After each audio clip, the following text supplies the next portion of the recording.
Alrighty, hello everyone on Instagram, and TikTok or YouTube or wherever this ends up being posted. I guess Facebook too, maybe. Um, this is my dual alternator, 1999 Mercury Grand Marquis. It looks like Crown Vic. We swapped an '05 Police Interceptor front end onto it because they look nicer. I like a honeycomb grill; looks a little bit more modern. Um, so the inspiration behind this whole project, I got a few YouTube channels here. Trailmater, Merlin's Old School Garage, and Sweeney Off Road. Give me the idea. I came up with the idea a few years ago. Just wasn't sure if it was possible. Watched through these videos. I had to figure out a few things on my own. I have a little bit of background in electrical, so that kind of helps me out in understanding this. Which I'm not gonna do a tutorial in this video. I might make another video if this gets enough likes or whatever, if there's enough interest. These alternators on these 4.6s on the civilian cars are rated for 130 amp max. So don't go above that. You will melt the stationary part inside there. So the way this whole thing works is I am taking 12 volts from the battery, feeding it to the field coil. Now the voltage regulator in here, I've been pulled it out. All the diodes in here, I've pulled them out. Field coil is fed 12 volts from one side, and then the other side of it's grounded to the case. And you see these brackets, they're grounded to the engine, so that's a ground. How do you weld with it? Well, this bridge rectifier right here, alternators have them inside, but they're not rated for more than 60 volts. They'll fail very quickly. They'll burn them up. This is rated for 1600 volts and 150 amps. So that works just fine for this. Again, don't go above 130 amps. At idle, when I switch this thing on, so I'll explain that in a little bit. When I switch it on, at idle, it outputs about 22 volts across these terminals. That's not enough to weld with, not enough current flow there, so I've got this little bracket up here that opens up my throttle a little bit. As well as when you switch that bracket over, that opens up throttle and it sends power to this. So this is not draining battery when it's sitting there. I'm actually pulling 12 volts from my fuel pump relay to then switch this relay, and then this relay is sending power from the battery to the alternator. Ignore this little box right here. That was a variable amperage attempt thing. It steps up the voltage from 12 to 24, feeds it in there, but it's ground side controlled, and I have it grounded to the chassis, so it's not doing anything right now. I need to ground it to also the inside of the alternator for it to work. What else we got to cover? UNOH, yes, I was a former UNOH student. I'm going to be walking at graduation here in June. I finished maybe 1 or 2 sessions ago. Yeah, so that's good. This is fine for the electrical system because the only thing in common, as I said earlier, is 12 volt feed to the alternator and ground. The stator, this is all these little red wires down here are hooked up to the stator. That is the 3 stator coils hooked up to this bridge rectifier, which has 3 terminals for those 3 stator coils. The zip ties, I'm gonna get on with that. Those are there because this terminal broke from vibration because I had a ground strap on here connecting the ground to the ground on the vehicle. That was fine. I had it set up so that it could also charge the vehicle, but this voltage regulator thing, not voltage regulator, but boost converter kind of cooked it. So pulled that off, pulled my big solenoid off because I had a solenoid to connect positive to the battery. So for charging mode. But it disconnects in welding mode. So, all right. Penetration, this plate right here is one I've been welding on. I've never stick welded prior to using this on the car. These are, I think this weld was one that I ran at the meet on Sunday. Yeah, that one was, and I believe one of these was as well. But these are all welds, all learning process. I have TIG welded before and MIG welded. So that's where I'm kind of able to get these nicer looking beads. Now, this whole time I've had it set up where ground The negative terminal was hooked up to the workpiece. I thought that was just for TIG, where you have electrode negative. I didn't know that applied to other kinds of welding, because everyone in the video says ground your workpiece. So I thought hook it up to ground. No, I'm gonna try hooking it up to positive here. So I've got a test set up here that will, well, I want to see how well these welds actually penetrate. So I've got these two plates here. They are separate. I'm going to weld them in this video here. I'm going to weld them together, and I'm going to set them across this gap here and drive my car up on it and see if it fails. So this is, brick is below, so if it fails, it'll catch the car from falling, you know. I don't want it to drop completely. The bumper, I've had issues with deer. I don't want to have issues with deer anymore. 200 pounds right there, it's fine, you know, whatever. The car has dropped an inch in the front, so that's not necessarily optimal, but I'm going to lift it further.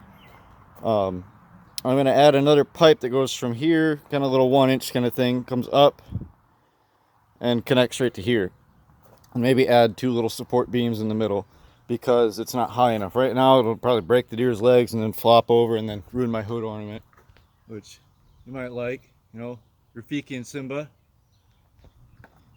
You know, snow gloves. Yes, I'm using snow gloves. I don't have welding gloves yet. I just started working a job. I'm gonna get some nice welding gloves here very soon. The belt noise. Why does it squeal so bad? I think this second pulley is not lined up perfectly with this, but there is no issues with belt slip. So here's the belt diagram. This second alternator is just added in right there. So the belt comes out like that and goes down that way. I haven't had to add a tensioner in yet, but I would recommend it if anyone else tries this. I know some of the Lincoln Town Car limousines came with dual alternators. The bracket bolts on the front of the engine right here and right there, and one of the bolts on the bottom of the alternator. So I'm using this bolt. This one is not there because the water pump bolts would hit it. As you can see right here, there's not enough room, so I made this little arm that comes over and another little arm down here that comes over and bolts onto the back of the alternator. You kind of see it right down there. And then made this top bracket to kind of make it a little bit more rigid. This bolts on in the 2 places right here and here on this side. There's a bolt down here and right there, and that is part of this bracket. So that is on there solid. It's not going to move anywhere. I think those are all 1/8-inch steel. Premier Power. Yes, I looked at those. Again, I did this on a budget here. Budget of, say, $25 for the voltage regulator, and I had the stuff laying around. I don't like to spend money on a lot of things. If I have stuff laying around, I'm smart. I can fix it. I can make it. I don't need to buy a bunch of stuff. Premier Power Welder. I want one. I don't need one. I've got this. It works. Yeah, the weld test. Trail welds. We're going to find out whether this is a trail weld or not. They don't look like it. They look like pretty good welds to me. For having never stick welded professionally at all. I mean, these are all of my stick welds. I mean, some of these, yes, some of these are my buddies, but no, 90% of these are mine. All of these ones in here are mine. Yeah, all 6013 rod. I've tried running 7018 on here. This plate's all rusty. It's been outside for years. It's doesn't like 7018. 7018 needs to be a little bit cleaner from what I've heard and been told. Yeah, that covers everything here. The engine project that's on my Instagram page, that is postponed for the time being while I save up money. I'm going to buy my own milling machine and my own lathe, and then it'll let me continue to work on that. So that's going to take a little while for me to continue working on that.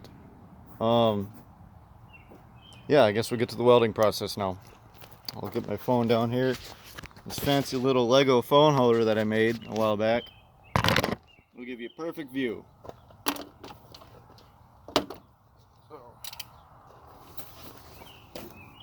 I waited to start the car up until now because of how loud it is with that belt squeal. But I'll get my gloves on here, get one of those welding rods down there. And prior to the video, I did clean those up, obviously, because I don't want them. Don't want to have to do that on camera. That kind of loud. You know what an angle grinder looks like, how they work.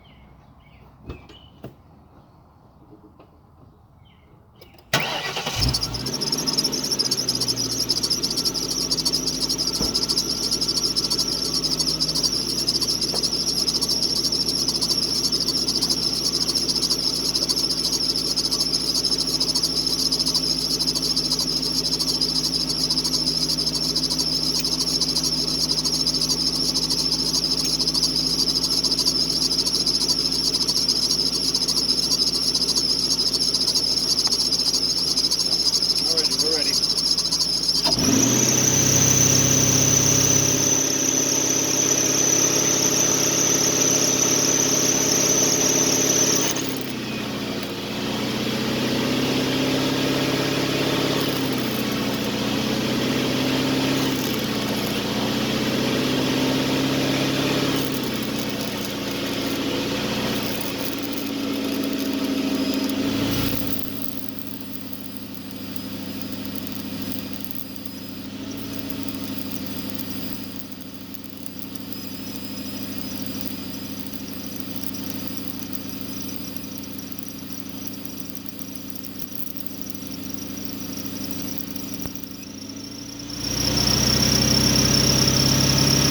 Not very good for the first pass, but that's okay.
Okay, I'm going to cover the bottom side now.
A little bit better. I'm gonna run a couple more passes over that. Make sure it's up to snuff.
big will have to be.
Cables are pretty warm here, but they are able to handle 220 amps from what they're advertised, so they are fine for this. Obviously it's going to get hot. I'm going to let that cool down a little bit. I don't have a wire brush with me, so that'll be a little bit of an issue because I won't be able to see really penetration. Well, yeah, you can. Here. You kind of see some blue up in here. Yeah, I ran a bunch of passes on it, but yeah, there's heat all the way out to here. Yeah, that's good right there. I think that's that'll hold, I think. I'm curious to see if it bends. I don't think it'll break on the weld. I want to see if it'll bend in this area. Yeah, it'll probably bend right in here where it's really tiny. Or not a lot of material, but we'll see. Yeah, I think I'm gonna go grab a bucket of water real quick and I'll pause this. Alrighty, it is thundering. I guess that's as long as this is. So I'm gonna make this quick. I will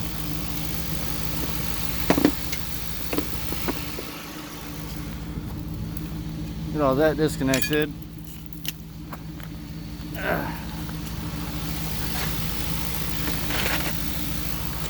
Throw these back in the car so they don't get wet. And I'll bring this over there. It's very warm to the touch, but not uncomfortable where I'm grabbing it, way up here where the grounding clamp was. Oh yeah, that got a little bit hot towards the end there.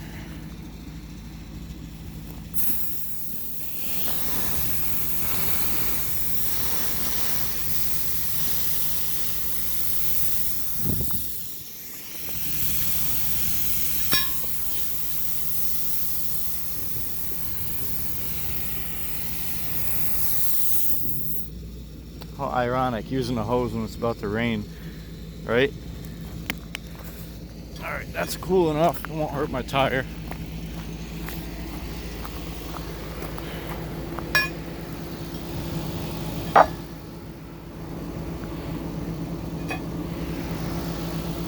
Alrighty. Let's see. Plenty elevated up. I'll put my phone over here too. Make sure you guys can see it.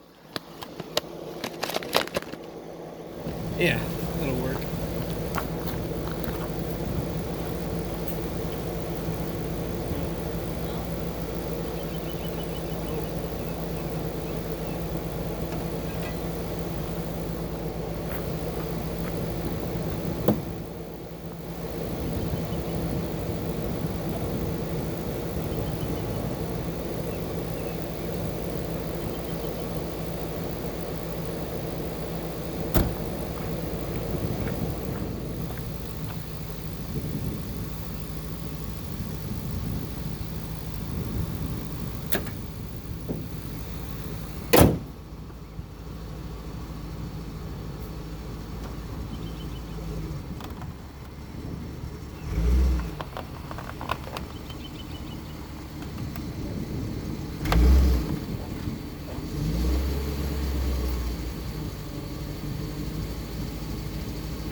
that a little bit.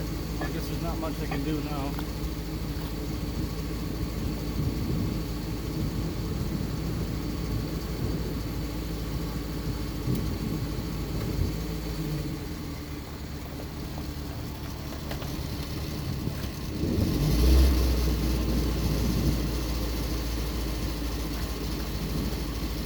Not on yet.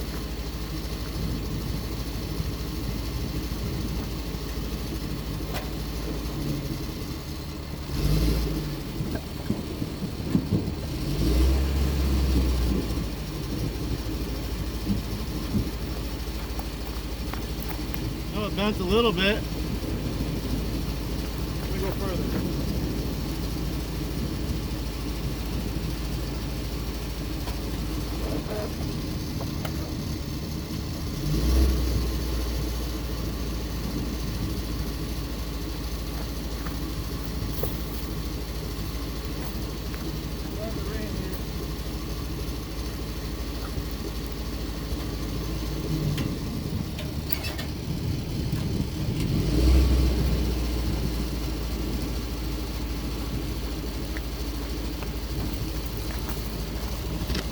Yeah, that held up. I would consider that a safe weld. It looks like it bent on the plate, so I'm gonna back that out of here real quick. A little bit of rain never hurt anyone.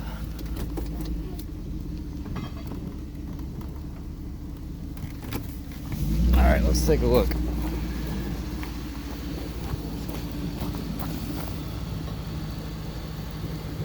Yeah, that is bent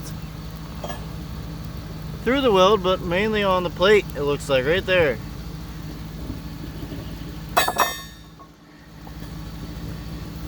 I'd say that's an actual weld, not a trail fix weld. It's a viable option. Thanks for watching.